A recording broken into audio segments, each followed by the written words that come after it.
नमस्कार साथियों, गौरव ज्ञान धारा में आप सभी का स्वागत है। आज की ये क्लास लाइव नहीं होकर प्रीमियर पर चल रही है, लेकिन आप सभी के लिए ये बहुत ही फायदेमंद और बहुत जरूरी क्लास है। कुछ काम होने के कारण ये जो है क्लास का समय फिर भी अपना जो है चूके नहीं, इसको भी ध्यान में रखते हुए आपको ये क्लास दी जा रही है। आज की इस क्लास में अपन जो पढ़ेंगे रीट एसएसटी L2 के अंदर है। एसएसटी ध्यान रखना, क्योंकि कई बच्चे अभी भी कमेंट करते हैं कि सर L1 में हमारे तो ये टॉपिक है ही नहीं। अरे भैया, एसएसटी का टॉपिक है ये। एसएसटी यानी कि L2 आपके L1 का होता तो ईवीएस कहता। आप लोगों की ईवीएस वाली क्लासेस भी बहुत जल्द जो है शुरू कर देंगे, चिंता मत करो, आप लोगों के लिए भी व्यवस्था कर रहे हैं। अब अपने मौर्य साम्राज्य पढ़ना है। देखो, मौर्य भी पढ़ना है, अपने को गुप्त भी पढ़ना है, और इससे पहले अपन ने एक यूनिट एसएसटी की फर्स्ट यूनिट जो है वो पूरी पढ़ ली है। अब अपने को पढ़ना है दूसरी यूनिट। मौर्य साम्राज्य से शुरू हो रही है, मौर्य और गुप्त, इसमें मुख्यतः ये दो ही है दूसरी यूनिट के अंदर। तो थोड़ा सा व्यवस्थित पढ़ना बहुत जरूरी है टाबरों, और व्यवस्थित आप लोगों को भी आगे बढ़ना जरूरी है। अब बहुत जल्द जो है रीट की विज्ञप्ति भी उपचुनाव के बाद शायद देखने को मिलेगी, लेकिन जहां तक मेरा मानना है जनवरी में परीक्षा संभावित नहीं है। संभावित कहा है, लेकिन इतनी जल्दी ये रीट है, ये इतनी जल्दी होती नहीं होगी, तो अपन उसके लिए प्रिपेयर हो जाएंगे। तो देखो, सबसे पहले जो है इसको समझते हैं कि मौर्य साम्राज्य जो है वो क्या चीज है। देखो, मौर्य साम्राज्य, यहाँ पे ये ध्यान रखना है कि कई जगह तो ये कहते थे कि भैया ये जो है कि ऐसी जगह रहते थे जहां पे मोर ज्यादा थे, तो इसलिए इनका नाम मौर्य पड़ा। कई जगह कहते हैं मौर्य नाम की ईंटें चलती थी, तो वहां से इनको मौर्य कहने लगा, कहा जाने लगा। कई जगह उल्लेख ये करते हैं कि चंद्रगुप्त का जन्म जो है मूरा नामक माता से हुआ है, इसलिए भी मौर्य कहे। तो बहुत सारे मतभेद है, लेकिन इससे रिलेटेड चीजें एग्जाम में इस तरीके से नहीं पूछी जाती। जिस तरीके से पूछी जाती है उस तरीके से अपने को आगे बढ़ना पड़ेगा। चलिए पहली स्लाइड पे चलते हैं। देखो, ये जो डायनेस्टी दिख रही है आप लोगों को, ये पूरा का पूरा मौर्य एम्पायर है ना, यानी कि पूरा। और ये जो क्षेत्र दिख रहा है ये क्या है, ये कलिंग है। जब अपन अशोक पढ़ेंगे तो अशोक के समय जो है कलिंग को पढ़ेंगे अपन। कलिंग का युद्ध है, वही इसी युद्ध से जो है अशोक का हृदय परिवर्तन हुआ था। मैन पढ़ते हैं अपन अशोक मौर्य, ठीक है। तो देखो, यदि अपन मौर्य साम्राज्य की बात करें तो ये जो है इसका टाइम पीरियड जो है 322 ईसा पूर्व। कब से? 322 ईसा पूर्व से लगभग 185 ईसा पूर्व तक रहा है, ठीक है। यदि इसके प्रारंभिक शासक की बात करें अपन कि प्रारंभिक शासक इसका कौन था, तो प्रारंभिक शासक जो है चंद्रगुप्त मौर्य था। कई सीरियल भी बन गए इस पे, लेकिन अपने को जो है ये ध्यान रखना है चंद्रगुप्त मौर्य। एग्जाम के हिसाब से ध्यान रखना है, सीरियल के हिसाब से नहीं, ठीक है। और अंतिम शासक भी आप लोगों को पूछ ले इसका, तो भी मैं बता देता हूं। अंतिम शासक जो था वो बृहद्रथ था। कौन था? बृहद्रथ था, ठीक है। इस बृहद्रथ की जो है हत्या इसी के प्रधानमंत्री, इसी का मतलब ये कह सकते हो कि दरबारी था, पुष्यमित्र शुंग, उसने कर दी। और उसने फिर शुंग वंश की स्थापना की। और इनसे पहले जो वंश था वो नंद वंश था। इनसे पहले देखो, मौर्य से पहले कौन सा था? नंद वंश, ठीक है। और मौर्यों के बाद अब मन ध्यान है कि कई जना यानी चैट बॉक्स में हमें भी धमी डाले, गुरुजी हो यूं वो यूं, क्योंकि सवाल बहुत पूछने की आदत है थारी। पढ़ाई मत फोकस करो। कौन? मौर्य रे बाद में जिको है शुंग वंश, ठीक है। तो नंद और शुंग ये ध्यान में रखना है, इनसे पहले और इनसे बाद में। यहां तक तो मेरे हिसाब से बात क्लियर हो गई होगी। नंद वंश के वैसे देखो हिस्ट्री यदि स्पेशली पढ़ने जाओ तो बहुत सारी चीजें आप रीट परी वालों को क्या क्या ध्यान में रखनी है वो। नंद वंश में तो महापद्म नंद है, खारवेल है, धनानंद है, ये चीज है। धनानंद वही शासक है जिसको चंद्रगुप्त मौर्य हराता है कौटिल्य की सहायता से, ठीक है। और उसके बाद में जो है मौर्य वंश की स्थापना होती है। तो यहां से अपन भी मौर्य वंश की स्थापना करते हैं और आगे बढ़ते हैं। अब अपन चलते हैं कि ये सारी जानकारी कि गुरुजी आप बता रहे हो, हमें जानकारी आपसे मिल रही है, लेकिन ये सारी जानकारियां मिली कहां से है? कोई ना कोई स्रोत हुए होंगे, बिल्कुल हुए हैं। टाब्रो पहला ले स्क्रीनशॉट देंगे, बाद में आप बड़ा आगे ले स्क्रीनशॉट लो, फिर बढ़ते हैं आगे, ठीक है। यहां तक क्लियर है? एक एक चीज को क्लियर करते हुए आगे बढ़ेंगे। आज अपने को जो है शासक तीनों पढ़ लेने, चंद्रगुप्त मौर्य से लेकर अशोक तक, ठीक है। राजनीतिक जीवन पढ़ लेंगे। अब देखो, जो जानकारियां मिलती है ब्राह्मण साहित्यों से मिलती है, जैन साहित्यों से मिलती है और बौद्ध साहित्यों से मिलती है। अब यहां पे यदि देखें तो ये बहुत इंपॉर्टेंट है आप लोगों के लिए, इसमें जो है रचनाएं और सीधा पूछा जाता है लेखक। ठीक है, ले आओ देखो अर्थशास्त्र का लेखक कौन है, सभी जानते हैं भाई साहब, एक नाम जो है वो सत्ता पलट देता था, इसका नाम था कौटिल्य। इसी को जाना जाता था चाणक्य के नाम से। चाणक्य नीति तो वैसे ही प्रसिद्ध है। ठीक है, चलिए कथा चरित सागर जो है वो किसने लिखी, सोमदेव की कृति है। किसकी कृति है, ये डायरेक्ट बनने वाले प्रश्न इवन की आरएस तक में बनते हैं। ठीक है, वृहत कथा मंजरी किसने लिखी, क्षेमेंद्र ने। किसने लिखी, क्षेमेंद्र ने। ठीक है, महाभाष्य पतंजलि। ठीक है, ये भी ध्यान में रखना। अरे भाई सही लिख के कौन, पतंजलि। ठीक है, मुद्रा राक्षस मोस्ट इंपॉर्टेंट विशाख दत्त। कौन है, विशाख दत्त। जब हम हिस्ट्री पढ़ाते हैं हमें लेवल का बहुत ध्यान रखना पड़ता है एज अ टीचर, क्योंकि हमने पढ़ी होती है प्रो लेवल की। अब आप लोगों को रीट प्री में कितना क्या चीज बतानी है, वही तो चीज है कि क्या पढ़नी है, क्या याद रखनी, टावरों सारी चीजें ध्यान रखनी बहुत जरूरी है। तो ये चीजें जो है आप क्लास में जितनी देखोगे ना वो सारी याद करनी है, सभी इंपॉर्टेंट है। उसमें भी देखो एक तो होता है फेवरेट, एक होता है हॉट फेवरेट यानी बहुत ज्यादा प्रिय, और एक होता है इंपॉर्टेंट, एक होता है मोस्ट इंपॉर्टेंट। तो ये जो है मोस्ट इंपॉर्टेंट है इसमें से मुद्रा राक्षस। ठीक है, चलिए मुद्रा राक्षस पर जो है टीका भी लिखी, वो लिखी भाई साहब किसने, ढूंढीराज ने। किसने लिखी, ढूंढीराज ने जो है मुद्रा राक्षस पर टीका भी लिखी है। ठीक है, तो ये विशाख दत्त वाली है ना मुद्रा राक्षस, ये बहुत प्रसिद्ध है। और मुद्रा राक्षस पर टीका किसने लिखी है, ये लिखी है आपके ढूंढीराज ने लिखी है। ठीक है, फिर इसके बाद में एक आती है प्रतिपदा पंजिका। ठीक है, ये किसकी रचना है, ये है भट्ट स्वामी की। भट्ट स्वामी। इतनी की याद रह जाएगी, बस इतनी है, बिंगे बाद में की नहीं है। बिंगे बाद में पूछी कि जैन साहित्य की बताओ, तो जैन साहित्य की भद्रबाहु कर दियो। क्या कर दियो, भद्रबाहु। और परिशिष्ट पर्वन की बताओ तो इम है जिको हेमचंद्र सूरी है, की है हेमचंद्र सूरी। बस टाबर, इतनी बात है। बौद्ध साहित्य में डायरेक्ट दीप वंश, महावंश, दिव्यावधान, महाबोधि वंश, दीर्घ निकाय, इम राइटर याद करना ही कौन है, इम राइटर याद करना ही कौन है। इसमें राइटर का उल्लेख नहीं पूछते, नहीं मिलता। अपने को जो याद करना है वो ये जैन साहित्यों के, अपने को जो याद करना है वो ब्राह्मण साहित्यों के, इस तरीके से याद अपने को करने हैं। तो मौर्य साम्राज्य की जानकारी देने वाले जो स्रोत है वो अपने इस तरीके से याद हो जाएंगे ना। अभ्यास शादियों की सीजन है इसलिए जो है फिर भी मैं भाई कंटिन्यू आप लोगों की क्लास रखने का प्रयास करता हूं। ठीक है, तो चलती भी कैसे है, ये लाइव की तरह ही चल रही है, लाइव ही रहेगी अपनी क्लास, लेकिन ये प्रीमियर पर चल रही है। तो इसलिए चैट बॉक्स में ज्यादा ऊंचे नीचे नहीं होना है, चुपचाप बैठ के आराम से क्लास देखो, नोट्स बनाओ, बढ़िया तरीके से पढ़ो। जो माहौल जीजीडी के यहाँ से आप लोगों को पढ़ने का मिलेगा ना कंटिन्यू नियमित, वो बाकी जगह जो है ये वाला चीज, ये वाला एफर्ट, ये वाला माहौल शायद नहीं मिल पाए, शायद कह रहा हूं भाई है। ठीक है, ले स्क्रीनशॉट ले और फटाफट चलो। ठीक है भाई साहब, अब बढ़ते हैं अपन आगे। चलिए अब देखो शक्तिमान जी आप ऊपर जाइए, यहां बीच में डिस्टर्ब नहीं करना है। ये देखो यह है चक्रवर्ती सम्राट चंद्रगुप्त मौर्य। अब देखो चंद्रगुप्त मौर्य जो है इसका टाइम पीरियड रहा है 322 से 298 ईसा पूर्व। ठीक है, ये भी ध्यान रखना। ठीक, अब देखो इसके बारे में ये कहा जाता है कि मूरा नामक महिला से इसका जन्म हुआ, इसलिए मौर्य कहलाए। और मूरा कहते हैं कि एक शूद्र महिला थी, तो इसलिए इनके ये कौन थे इसके ऊपर बड़ा सस्पेंस है और मतभेद है।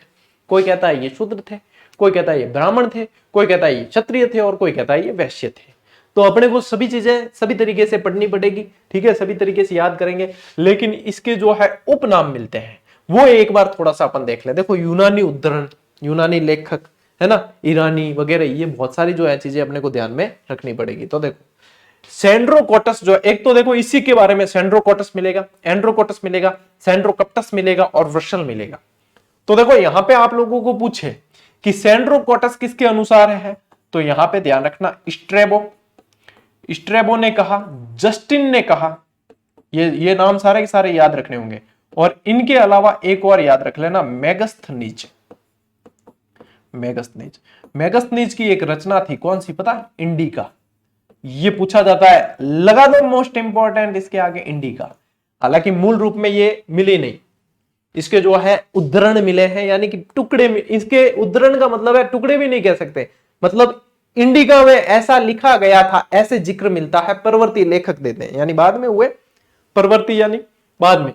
तो वो कहते हैं कि इंडिका में ऐसा लिखा था, इंडिका में ऐसे, तो उसके उद्धरण मिलते हैं, इनको बोलते हैं उद्धरण। ठीक है, याद रह जाइए, मतलब जितनी चीज थान समझनी चाहिए नहीं भी हिसाब भी बता रही हो कि इतनी चीज आ है भाई।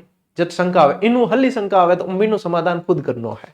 ठीक है, इतने में इतना ही मिलेगा, वो कहते हैं ना वो वाली चीज है। यहाँ तो सब कुछ मिलता है, फिर भी अपने जो है ध्यान रखना। ठीक है, अब ये ध्यान रखना। अब देखो ये ए से ध्यान रखना, एंड्रोकोटस पूछे तो ए से ही शुरू कर देना, एरियन।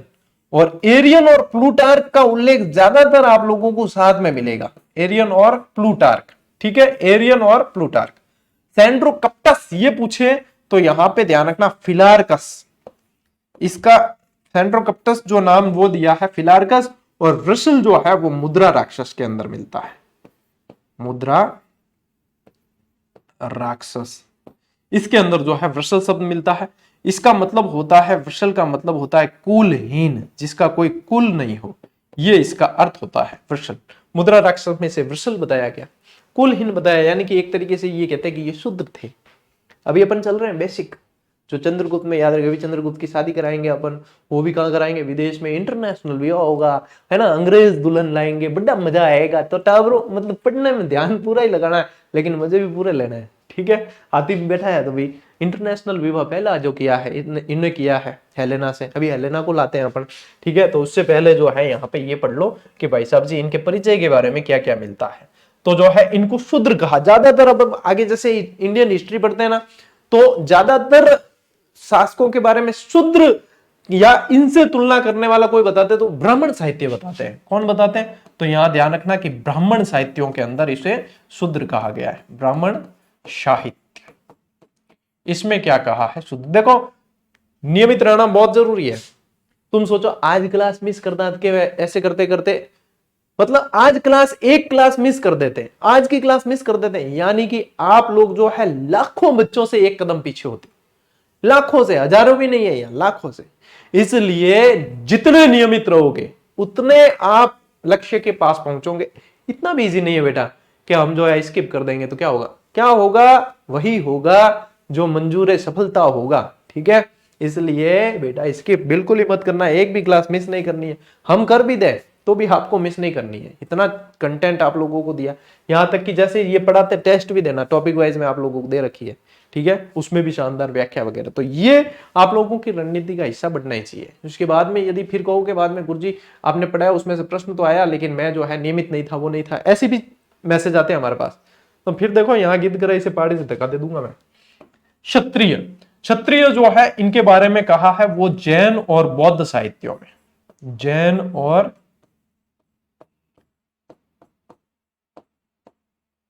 बौद्ध साहित्य है वहां, ये मत समझना, साहित्य मत समझना। वृषल फिर वापस यही, ये तो बिल्कुल ही आसान हो गया आप लोगों के लिए। मुद्रा राक्षस के अंदर, मुद्रा राक्षस आवाज तो आवे रहा, लाइव नहीं है बाद में ध्यान ही नहीं पड़े, पूरी भागवत बाज ली और भी के बाद में कुछ आवाज को नहीं। ईरानी जो कहा है वो स्पूनर ने कहा है। देखो मुझे याद है तो आप लोगों को भी याद हो जाएगा। मैं तो अपने आप में एक बहुत ही मंद बुद्धि बालक हूं, और जब मैं मंद बुद्धि बालक होके मैं याद रख सकता हूं, तो आप लोग कुशाग्र बुद्धि के हो, आप लोग प्रखर बुद्धि के हो, आप लोग विद्वानों की श्रेणी में आते हो, आप लोग केवलिनों की श्रेणी में आते हो, आप लोग केवल्य प्राप्त हो, अपनी क्षमताओं को पहचानो, अपनी शक्तियों को पहचानो, और इस तरीके से पढ़ो कि बाद में भूलो ही नहीं। ठीक है, ये चीजें याद आपको रखनी पड़ेगी। तो मैं आप लोगों को आपकी शक्तियां याद दिला रहा हूं। जो काम जामवंत जी ने किया था हनुमान जी के लिए, वो किरदार मैं निभा रहा हूं कि भैया आपके अंदर शक्तियां तो अदम्य है, और उनको पहचानो और आगे बढ़ो। ठीक है, यही चीज करनी, और नियमित रहो। यदि नियमित नहीं रहोगे, राम जी भी सीता जी को ढूंढने गए और 2-2 4-4 महीने का रेस्ट कर लिया था कि आपके नहीं 2 महीना रेस्ट करना, ले बैठो रे सब जना भी के बाद में हो जा, तो मतलब 14 वर्ष का जो वनवास है वो 1400 वर्ष का हो जाता है कि नहीं। तो इसलिए जो है अपने को आराम नहीं करना है, आराम हराम है, जिन्हें भी कहा बढ़िया लगा है, ठीक है। हाँ, तो सुभाष चंद्र बोस जो है उनको भी याद करो और उसके अनुसार आगे बढ़ो। ले स्क्रीनशॉट ले, कितना मोटिवेट करे तुम्हें, क्लास में ही कर देते हैं। उसके बाद भी यदि तुम हार कर बैठते हो, तुम रेस्ट करते हो बीच बीच में, तो भैया भगवान ही मालिक है, फिर आगे बढ़े, है ना। समझ रहे हो? हाँ, तुम्हें ही समझा रहा हूं, इधर उधर नहीं देखना है। जो देख रहे हो ना ध्यान से, उन्हें ही कह, तुम्हें ही कह रहा हूं भैया, ऐसे। चलिए ले आओ। अब देखो, अब इतनी चीजें मतलब याद रही, इनके बाद में देखो। अब ये कौटिल्य भाई साहब है ना, ये पहले थे धनानंद के यहाँ। धनानंद ने की इनकी बेइज्जती। इन्होंने कहा कि रुक बेटा, तेरा बाप लेकर आऊंगा, ठीक है, तू मेरी बेइज्जती करता है, तुम्हारे जो है इस वंश को ही मैं यहाँ पे समूल नाश करवा दूंगा।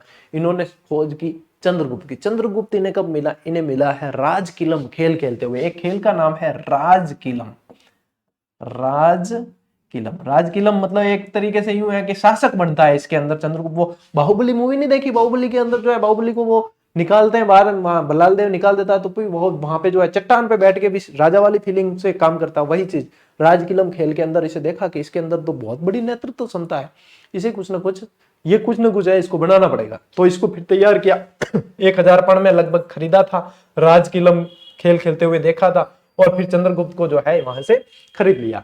इसके बाद चंद्रगुप्त को तैयार किया इन्होंने, और फिर जो है धनानंद पे आक्रमण करते हैं। और धनानंद को पराजित करने में इनका अमात्य था सक्टार। देखो, धनानंद के 2 अमात्य थे, एक सक्टार और एक राक्षस। नाम है उसका, राक्षस नहीं था लेकिन नाम है उसका राक्षस। कौन रखता है ऐसा नाम?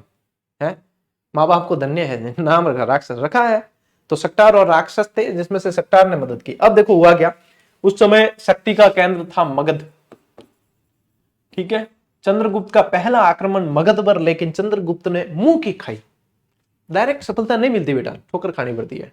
चंद्रगुप्त अपने आप को बहुत ही मतलब जैसे तैयार किया, कौटिल्य ने बहुत समझा, बाइसेप बाइसेप बन गए, इतने ट्राइसेप बाइसेप सारे बन गए, अब तो अपन किसी को भी जो है खाक में दबा देंगे, मार देंगे, पीट देंगे, कैसे भी कर देंगे। तो फिर डायरेक्ट हमला कर दिया, कहां? मगध के सेंटर पे। और फिर मुंह की खानी पड़ी।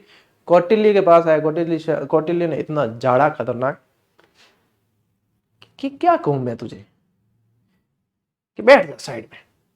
बैठ गए। चंद्रगुप्त भाई साहब गया, साहब गुरु जी है, गुरु जी की भी कैसे गए, ठीक है, तो गुरु जी बताओ मेरी गलती की है। रोटी दी है, कहले पहले ये खा, उसके बाद बताऊंगा। गुरु तो क्या हुआ, पेट तो भर, खाने लगा। रोटी जो है गोल होती है पूरी, साइड में से तोड़कर खाने लगा चंद्रगुप्त। कौटिल्य का रुक। चंद्रगुप्त क्या है यार, एक तो रोटी खाने को भी दे रहे हो और कह रहे रुक। अब तो ये क्या गुरु जी झाड़ेंगे बराबर। रोटी साइड में से तोड़ के क्यों खाई? तो ये साइड में से तोड़ के क्यों खाई का क्या मतलब, रोटी साइड में से तोड़ के खाते हैं।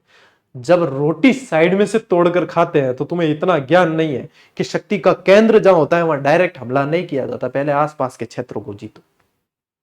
इसे कहते चाणक्य नीति। ऐसे ही चाणक्य थोड़ी था, है पढ़ा कभी चाणक्य को, ध्यान से पढ़ा, ये चीजें हैं।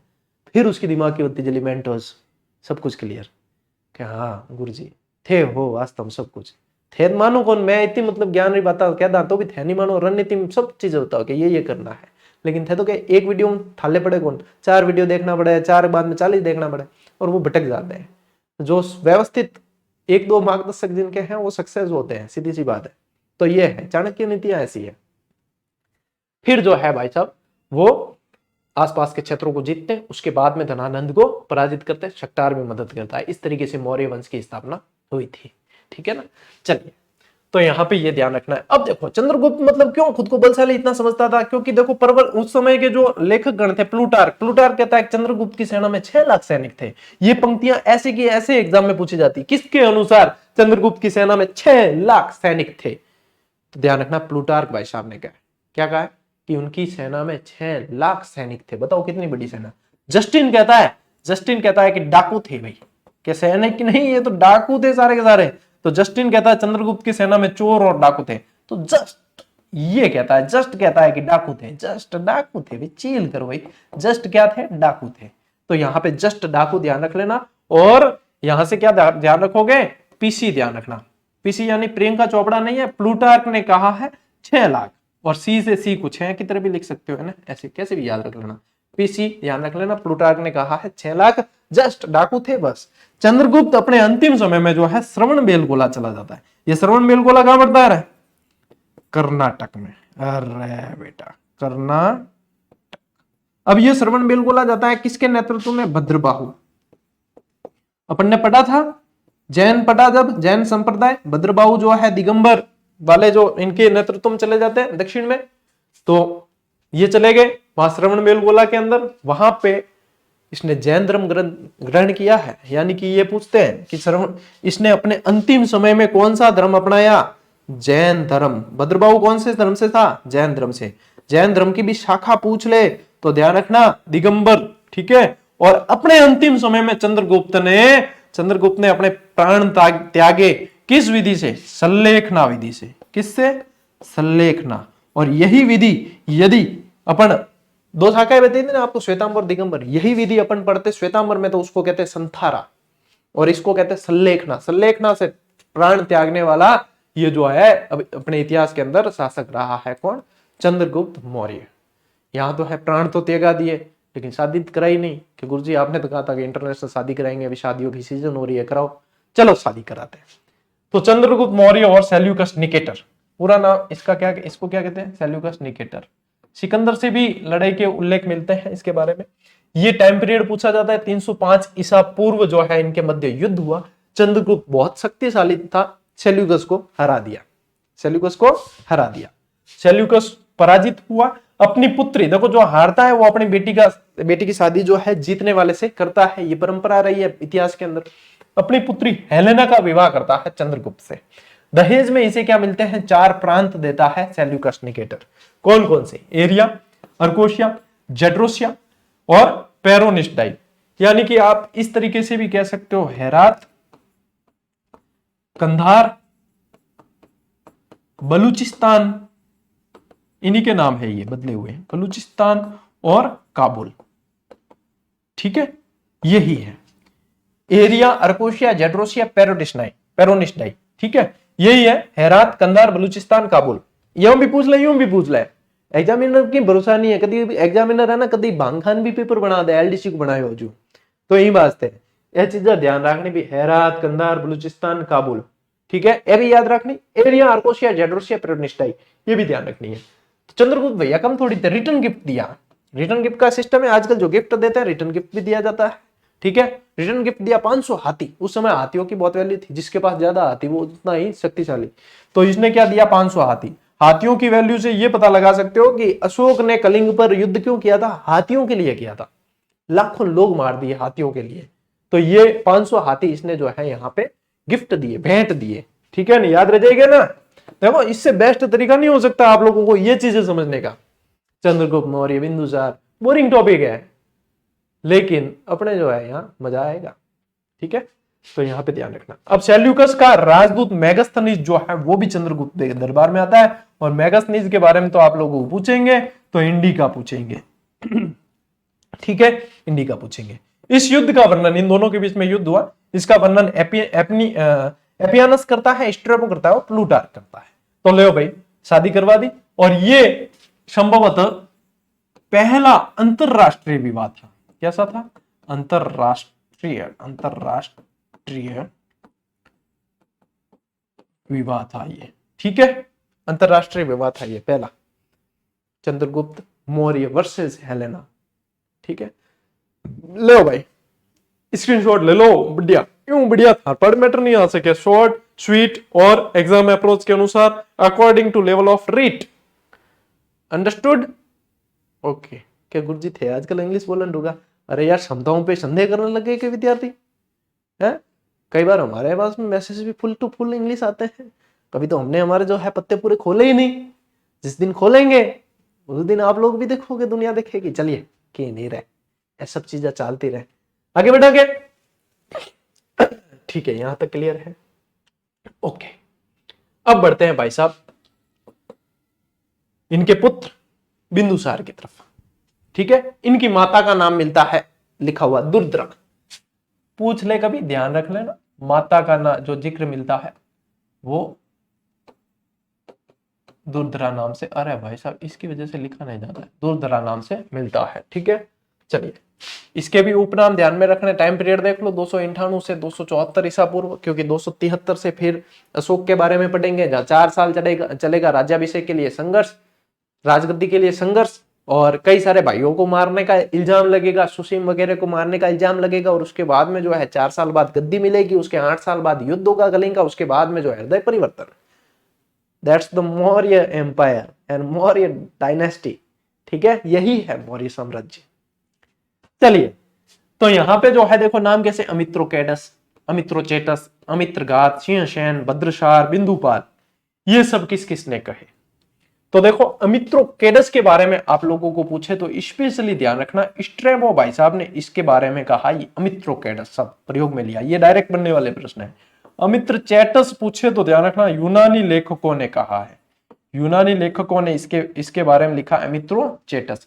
अमित्रघात जो है वो संस्कृत में लिखा मिलता है, कहां लिखा मिलता है, संस्कृत के अंदर अमित्रघात मिलता है। सिंहसेन जो है वो जैन साहित्य के अंदर मिलता है, कहां, जैन साहित्य, जैसी, ऐसे याद रख लेना, जैसी, ठीक है, जैसी। भद्रसार जो है वो पुराणों के अंदर मिलता है, और उसमें से भी स्पेशल पूछे तो वायु पुराण, वायु पुराण, इसके अंदर जो है भद्रसार मिलता है। बिंदुपाल जो है फा प्यू चैन लिन, ऐसे यार नाम है, मेरे को भी है ना, इसका भूल जाता हूं मैं बार बार, तो इसका है फा पेंचुलिन, फा पेंचुलिन, फा पेंचुलिन, इसने बिंदुपाल कहा। ठीक है, कई जने कहते हैं उत्तर से दक्षिण तक मिला लिया था, एक बिंदु से दूसरे बिंदु, इसलिए बिंदुसार। कई जने कहते हैं माथे पर बिंदु था जब जन्म हुआ तब से, इसलिए बिंदुसार। तो ये चीजें पूछी नहीं जाती, लेकिन ये समझने में, स्टोरी में मजा आता है, इसलिए है ये पूछी जाती है, जो मैंने आप लोगों को बताई, लिखाई, और पढ़नी, याद करनी अब आप लोगों को है। समझ रहे हो, समझ रहे हो, ठीक है, ओके। चलिए, बिंदुसार के काल में यूनानी राजदूत, बिंदुसार के काल में यूनानी राजदूतों के अंदर 2 याद रखने हैं, और 2 लेखकों के अनुसार, एक प्लिनी के अनुसार, एक स्ट्रैबो के अनुसार। गुरुजी ये क्या चल रहा है, ये सब क्या है, सब नया नया लग रहा है। तो नया नया है, लेकिन एक से दूसरी बार भी क्लास देखोगे ना, फिर क्या, हाँ ये तो सब जाना पहचाना है। ठीक है, तो ये बिंदुसार के अनुसार यूनानी राजदूत कौन कौन आए इसके दरबार में, उसके बारे में देखो प्लिनी कहता है, प्लिनी है, प्लिनी बोलता हूं मैं इसको, आप लोग देख लेना, लिखे हुए पे ध्यान देना। ठीक है, बोलने का क्या है, मैं तो कुछ भी बोल देता हूं। प्लिनी के अनुसार जो है मिस्र के शासक टॉलमी द्वितीय, जिसे फिलाडेल्फस के नाम से भी जाना जाता है, इसने जो है राजदूत डायनोसिस को यहां पे भेजा था। ठीक है, इसने क्या भेजा, डायनोसिस को भेजा है। तो या तो याद रखो फिल्मी, या फिर ध्यान रखो प्लिमी, प्लिमी, मैंने ऐसे याद रखा था, प्लिमी फिडाइने, फिडाइने के गुरुजी इससे क्या मतलब है। देखो प्लिमी, प्ली से तो याद जाएगा प्लिनी के अनुसार, मी से आ जाएगा मिस्र के थे, फिडाइने से यानी फी से आ जाएगा फिलाडेल्फस, डायने से आ जाएगा कि डायनोसियस को भेजा। तो आप लोग क्या इसमें और इसमें कंफ्यूज नहीं होगे, क्योंकि जो है स्ट्रेबो फिर कहता है कि सीरिया के शासक एंटियोकस प्रथम ने जो है डायमेकस को भेजा। तो यहाँ पे जो है एसएस एंटी हो गया है, एसएस क्या हो गया है, एंटी हो गया है, किसका, डायन का, किसका हो गया है, या डायमे का, डायमेकस का। ठीक है, इसलिए एसएस यानी स्ट्रेबो, एक एस से स्ट्रेबो, एक एस से सीरिया, एंटी से आ जाएगा एंटियोकस प्रथम। और ये चीजें इस तरीके से क्यों याद करनी है, क्योंकि ये शब्द ऐसे हैं अपने पढ़ने में नहीं आते हैं ज्यादातर। ठीक है, अपन ने पढ़ा है महाराणा प्रताप, कुंभा, सांगा, ये सब, ये अपने को याद रहते हैं। अब अपने एंटियोकस, डायमेकस, डायनोसिस, फिलाडेल्फस, ये सारी चीजें अपने जो है बहुत कठिन पड़ती है। मैं समझता हूं तुम्हारी पीड़ा, मैं समझता हूं तुम्हारा दर्द, दुख, इसलिए बता रहा हूं कि ये चीजें ऐसे भी याद की जा सकती है। दैट्स द वे ऑफ, क्या कह सकते हैं इसको, टीचिंग कह सकते हैं, लर्निंग कह सकते हैं। ठीक है, ओके। बिंदुसार ने सीरिया से 3 चीजें मंगाई, देखो लालची तो कितना था, 3 चीजें मंगाई। क्या क्या, मेरे लिए मदिरा भेज दो, मदिरा समझते हो, देशी भाषा, दारू, दारू, शराब, वाइन, विस्की, रम, एटसेट्रा एटसेट्रा, मदिरा मंगाई, सूखी अंजीर मंगाई, और दार्शनिक मंगाए, है ना। तो बाकी चीजें तो भेज दी इन्होंने, एथेनियस जो है इसका जिक्र करता है, बाकी चीजें भेज दी, मदिरा भेज दी, सूखी अंजीर भेज दी, दार्शनिक नहीं भेजे कि भाई साहब हमारे यहाँ पे मानव व्यापार नहीं होता, हम जो है मानवों की आदान प्रदान नहीं करते, हम दार्शनिक नहीं बेच सकते। तो यहां पे ये चीजें ध्यान रखना है। ये भी पूछा जाता है, ये मंगाई ये नहीं भेजे। ठीक है, आगे बात समझ, चलो आगे बढ़ो। बिंदुसार के समय तक्षशिला के अंदर विद्रोह हुए। तक्षशिला के अंदर, अच्छा ये तक्षशिला से याद आया, चंद्रगुप्त के अंदर जो है मगध के अंदर अकाल पड़ा था। मगध में 12 वर्ष अकाल पड़ा था। यार इसको साइड में करते हैं। मगध में 12 वर्ष अकाल पड़ा था। ठीक है, महास्थान और सहगोरा अभिलेख के अंदर इसका जिक्र भी है, ये भी अपने को ध्यान रखना है।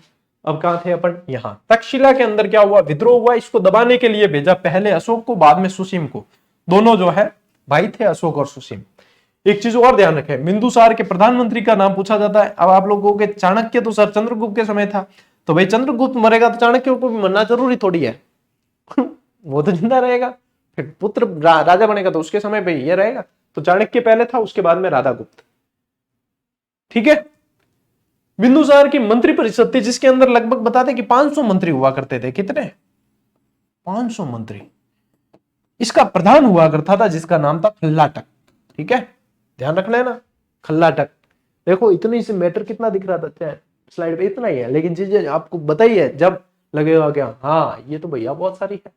तो ये चीजें बहुत सारी है, लेकिन जिस तरीके से बताई है वो आप लोगों के लिए याद करना बहुत आसान है। ठीक है, लो लाइव क्लास में क्या मुझे पानी पीना याद आ जाता है, लेकिन अपलोड क्लास में जो है पानी पीना याद ही नहीं आता। कारण क्या है पता है, फ्लो बहुत अच्छा रहता है क्लास का। लीजिए स्क्रीनशॉट।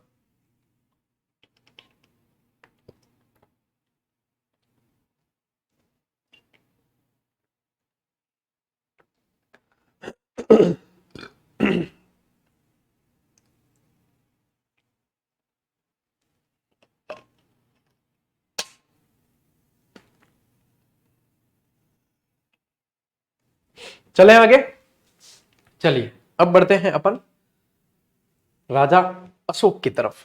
ठीक है, पिता कौन थे, जो अभी पढ़ा भाई, बिंदुसार। माता सुभद्रांगी।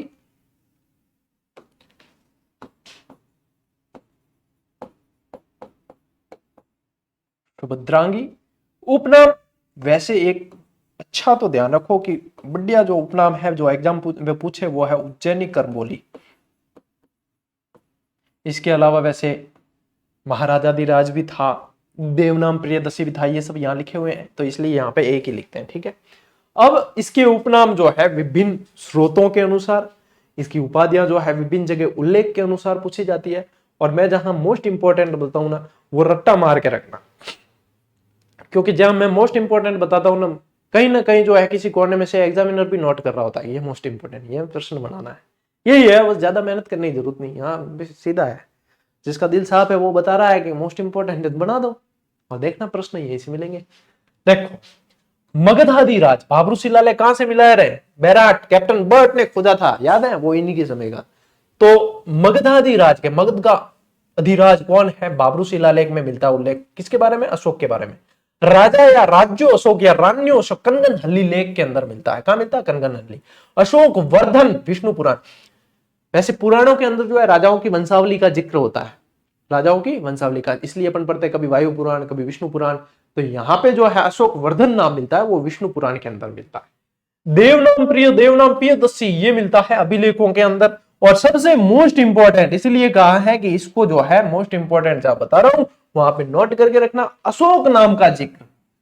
क्या अशोक तो था ही गुरुजी, तो हाँ अशोक नाम का जिक्र भी तो मिला है।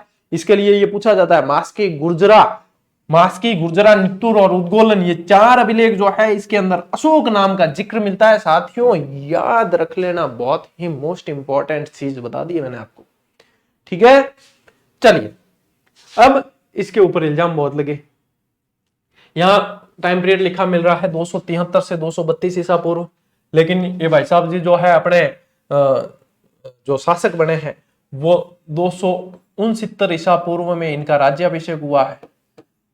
में राज्याभिषेक उल्टे चलते हैं साल यहाँ पे, ये तो पता ही है आप लोगों को, क्योंकि ईसा पूर्व में चल रहे हैं। अब राज्याभिषेक तो ये 4 साल कहां गए, 4 साल क्या किया, तो 4 साल जो है उत्तराधिकारी संघर्ष चला है राज्याभिषेक के लिए। एक आजीवक संप्रदाय के थे पिंगल वत्स जीव, उन्होंने अशोक के बारे में भविष्यवाणी की थी कि ये जो है सिंहासन पे बैठेंगे। कौन था? पिंगल वत्स जीव, आजीवक संप्रदाय से। तो उन्होंने कहा था कि अशोक बैठेगा, तो ये चला। अब इसमें क्या है, कोई कहता है कि ये अपने 99 भाइयों की हत्या करने के बाद शासक बना, कोई कहता है नहीं सुसीम की हत्या करने के बाद में बना। ऐसे बहुत सारे जो है उल्लेख मिलते हैं। जो इंपॉर्टेंट है वो मैं आप लोगों को बता रहा हूं एग्जाम की दृष्टि से। सिंहली अनुश्रुतियां, सिंहली मतलब श्रीलंका, ठीक है। सिंहली मतलब सिंहली द्वीप कौन सा है? श्रीलंका। सिंहली अनुश्रुतियों के अनुसार अशोक अपने 99 भाइयों की हत्या के बाद शासक बना। उत्तराधिकारी युद्ध में भाइयों की हत्या करके शासक बना, ये कहते हैं महाबोधिवंश। महाबोधिवंश और तारानाथ, यानी कि बौद्ध साहित्य भी कह सकते हो आप इनको। महाबोधिवंश, दीपवंश, दिव्यावदान, महावंश, ये सारे जो है बौद्ध साहित्य है। तो ये कहते हैं कि उत्तराधिकारी युद्ध में भाइयों की हत्या करने के बाद बना। अशोक द्वारा जो स्थापित नगर था, वो एक्चुअल में इसकी बेटी गई थी यहाँ पे, उन्होंने स्थापित किया। तो वो नगर थे श्रीनगर और ललित पाटन, ठीक है। श्रीनगर झेलम नदी के किनारे जो है वो श्रीनगर, और ललित पाटन जो है ये नगर अशोक द्वारा स्थापित है, ये भी ध्यान रखना है। और अशोक जो है कलिंग पर आक्रमण करता है, ये बहुत ही ज्यादा मोस्ट इंपॉर्टेंट है। कलिंग वर्तमान में कहां है? उड़ीसा, ठीक है। और ये हाथियों के लिए प्रसिद्ध था, हाथियों को लेने के लिए किया था, हाथियों के लिए प्रसिद्ध क्षेत्र था। एकमात्र राजा यहां पे जो है नंदराज, कलिंग के राजा का जो है ज्यादा जिक्र मिलता नहीं है, ठीक है। एकमात्र जिक्र मिलता है कि यहां पे जो राजा था कलिंग का वो नंदराज था। कलिंग को जीतकर, ये देखो इसका स्क्रीनशॉट ले लो, फिर मैं एक नई स्लाइड ले रहा हूं, उसमें आप लोगों को कुछ चीजें बताऊंगा जो आप लोगों के लिए इंपॉर्टेंट है, वो आप लोग ध्यान में रखें। देखो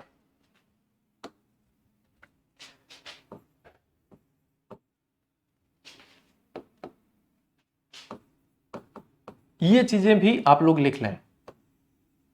कलिंग युद्ध का वर्णन ये 13वें शिलालेख में मिलता है। ऐसे का ऐसे पूछा जाता है, 13वें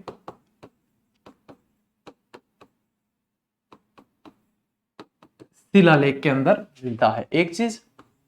दूसरी चीज, कलिंग को जीतकर, कलिंग को जो है जीतकर धौली और जौगड़ दो भागों में बांट दिया। ये पूरा लिखना आप, धौली और जौगड़, उत्तरी और दक्षिणी, ठीक है। जौगड़ में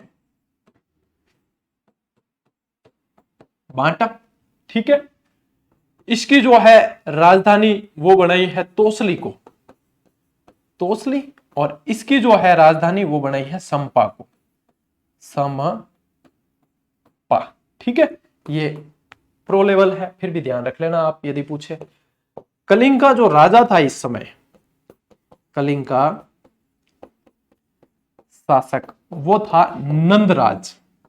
और सिर्फ एक जगह जिक्र मिलता है, कहां? हाथी गुंफा अभिलेख के अंदर, हाथी गुंफा अभिलेख में। ओके, ये आप लोगों को और एक्स्ट्रा चीज मैंने दी है, वो ध्यान रख लेना इसका, ठीक है ना। चलिए अब थोड़े सी अपन बढ़ते हैं आगे, ठीक है। अशोक का धर्म कैसा था? बौद्ध धर्म था। अच्छा, तो यहां पे इसलिए ये भी ध्यान रखना, धर्म से याद आया, बिंदुसार जो था इसने आजीवक धर्म का था, इसने आजीवक संप्रदाय अपनाया था, ठीक है ना। आजीवक धर्म या संप्रदाय कह सकते हो, वो अपनाया था। चंद्रगुप्त मौर्य जैन, ये आजीवक, और ये आ गया बुद्ध, क्योंकि अपने को जो है कल ये अशोक जो है अपने को बुद्ध शाक्य भी बताता है। मास की जो अभिलेख है उसके अंदर अपने आप को ये बुद्ध शाक्य कहता है। क्या कहता है? बुद्ध शाक्य, यानी कि बुद्ध वंश, बुद्ध का अनुयायी, ठीक है, ये भी कहता है। तो देखो बौद्ध धर्म से संबंधित जो है ये था। अब देखो दीप वंश और महावंश के अनुसार अशोक को बौद्ध धर्म में दीक्षित किसने किया? निग्रोध ने। डायरेक्ट बनने वाले प्रश्न के निग्रोध ने किया है, इसका जिक्र कहां मिलता है? दीपवंश और महावंश में। दिव्यावदान के अनुसार इसे किसने दीक्षित किया? उपगुप्त ने।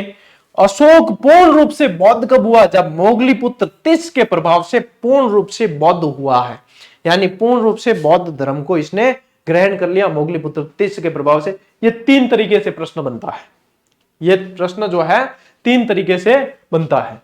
अब अशोक जो है देखो बौद्ध धम्म और संघ में निष्ठा भी रखता है, ये बाबरू शिलालेख के अंदर मिलता है। इसलिए दूसरा जो अभिलेख, वैसे देखो मैंने आप लोगों के लिए जीजीडी फैक्ट डलवाया था कि जिसके अंदर 14 अभिलेख पूरे बताए थे। दूसरे अभिलेख में अशोक पूछता है कि किम चैम धम्मे, धम्म क्या है? प्राकृत भाषा के अंदर थोड़ी बहुत आती है मुझे भी, ठीक है। किस में पूछता है? दूसरे में प्रश्न, क्या धर्म क्या है, धर्म क्या है, ये पूछता है, ठीक है। किसके अंदर? दूसरे अभिलेख के अंदर ये पूछता है कि किम चैम धम्मे, क्या धर्म क्या है, ये पूछता है।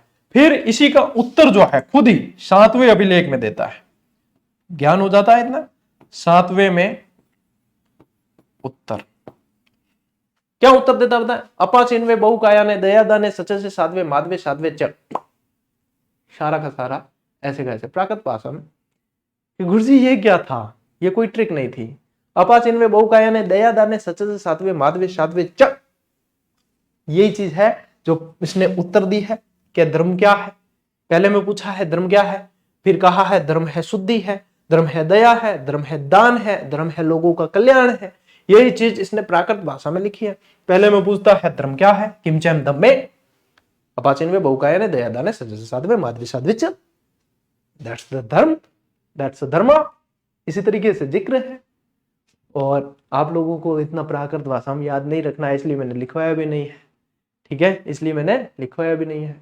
जब पढ़ाने के लायक हो जाओगे तो आप लोगों को भी बता देंगे कि ये चीजें यहाँ यहाँ मिलती है। ऑथेंटिक जैसे बहुत विस्तृत इतिहास की पुस्तकें होती है ना, उनमें ये चीजें मिलती है। तो इतना लोड नहीं लेना है, ठीक है। हाँ, कोई तारीफ करना चाहे कर सकता है, बस इसके लिए ही होता है।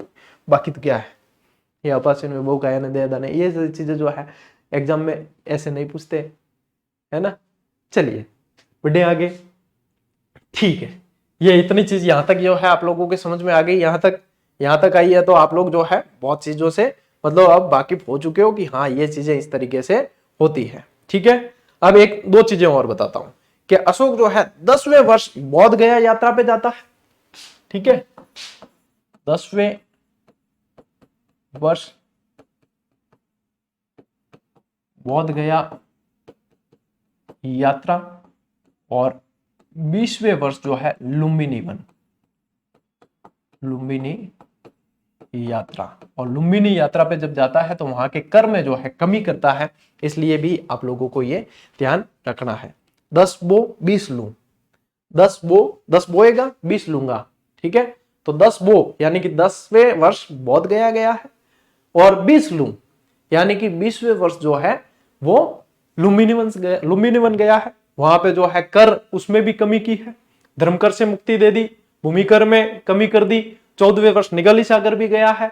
इस तरीके से आप लोगों को चीजें याद भी रखनी है, ठीक है। चलिए ये चीजें हो गई। अब आओ, अशोक जो है धर्म प्रचार हेतु भेजे गए बहुत भिक्षु, ये आप लोगों के लिए इंपॉर्टेंट है। ये कि किस किस को कहां भेजा, अपने पुत्र पुत्री रिश्तेदार जितने भी थे, धम्म पात्रों की जो है नियुक्ति भी करता है हर 5वें वर्ष, ठीक है। तो ये बताया है। महेंद्र और संघमित्रा ये सबसे इंपॉर्टेंट है इसमें, इन्हें भेजा है श्रीलंका। सोन व उत्तरा सुवर्ण भूमि भेजा है, मज्जिम को भेजा हिमालय प्रदेश, और मजंटिक को भेजा कश्मीर और कंधार, महादेव को मैसूर, रक्षित को वनवासी, धर्म रक्षित को अपरांतक, महाधर्म रक्षित को महाराष्ट्र। और ये जो है आप लोगों को धर्म यात्रा के लिए यानी कि धर्म के प्रचार के लिए। और हृदय परिवर्तन कब होता है? कलिंग के युद्ध के बाद में इसको जो है इसका हृदय परिवर्तन हो जाता है। उसके बाद में ये पूरी तरीके से धर्म पे ध्यान देता है, फिर इसका फोकस जो होता है धर्म पे होता है, ठीक है ना। चलिए लीजिए स्क्रीनशॉट, लीजिए स्क्रीनशॉट, ठीक है। इसी के साथ ये क्लास पूरी L1 वालों के लिए, पशु परिचर वालों के लिए, और ये जो क्लास चल रही है उनके लिए।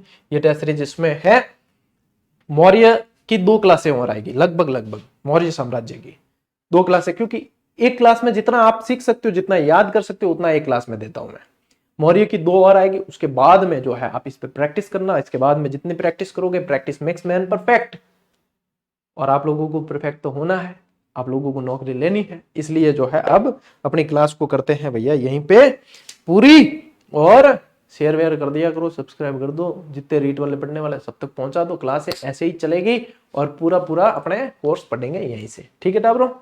ये कॉम्बो वोम्बो देख लेना और ज्वाइन कर लेना, टेलीग्राम से जुड़ जाओ फटाफट। चलो चलिए साथियों, मिलते हैं अगली क्लास में, अगले वीडियो में। तब तक के लिए राम राम, जय हिंद।